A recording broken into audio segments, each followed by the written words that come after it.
Bonjour, comment se sortir d'un entretien face à quelqu'un qui est manipulateur? Alors je prétends pas détenir la vérité, mais en partageant des expériences, on s'aperçoit souvent que dans ces expériences se trouvent quelques pistes pour se sortir de situations délicates. Face à un manipulateur, souvent on se trouve perdu parce qu'il va tenter par mille et une manières de nous emmener dans sa nasse. Et il est intéressant de se dire qu'on peut utiliser son outil, ses outils à lui, pour, sans être naïf du tout, pour l'attraper par avec ses propres outils de capture. Ainsi m'est arrivé un jour dans un entretien face à quelqu'un qui avait un fort ego et des talents de manipulation assez développés, d'utiliser exactement ces outils-là. Et l'outil, c'est un outil finalement de jésuite. Ça consiste à retourner toutes les questions qui vous sont posées par des questions que vous renvoyez au manipulateur.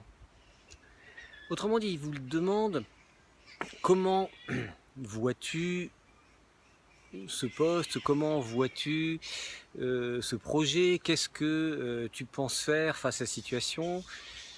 Et bien vous prenez exactement les éléments de la question et vous la retournez.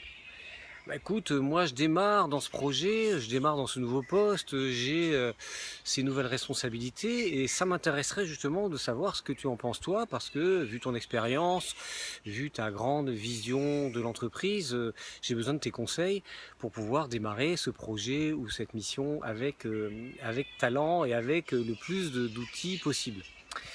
Alors bien sûr, c'est quelque chose qu'on ne fait pas de manière naïve.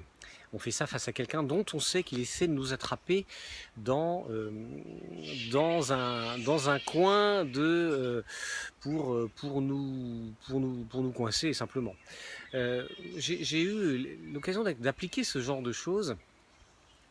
Ça m'a permis de faire un entretien de 45 minutes sans répondre à aucune des questions de la personne que j'avais en face de moi, que je savais être un puissant manipulateur et un puissant, quelqu'un dont l'ego était surdimensionné. Il avait vraiment besoin de beaucoup de personnes devant lui à reconnaître son talent. Et il avait un talent très fort dans le fait de manipuler les autres surtout. Donc c'est à faire sans naïveté, c'est à faire avec une grande conscience, se dire je rentre dans cet entretien, donc je vais me préparer, et je vais me préparer en particulier pour observer la manière dont la personne va venir tenter de me coincer et simplement retourner les questions par des questions. Alors ça vous paraît peut-être quelque chose de difficile à faire ou au contraire de facile à faire, je ne sais pas.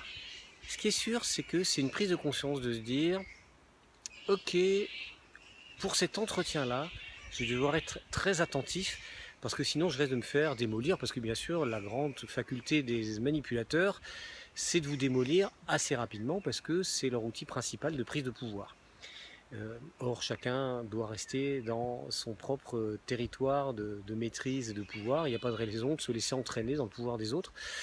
Donc pensez à ça, c'est un outil jésuite, hein. C'est répondre à une question par une question. Et ça vous permet de contourner l'obstacle parce que quelquefois, dans le management, dans l'entreprise, dans la négociation, il faut savoir s'échapper de situations délicates. Voilà, j'espère que cette vidéo vous inspire. Pensez, quand vous êtes face à de la manipulation, à utiliser l'interrogation, voilà, miroir. On me pose une question, je réponds par une question. Ça demande beaucoup d'acuité, beaucoup d'attention, mais tentez ça. Si cette vidéo vous inspire, partagez-la. Et à bientôt sur le site Je suis manager. Au revoir.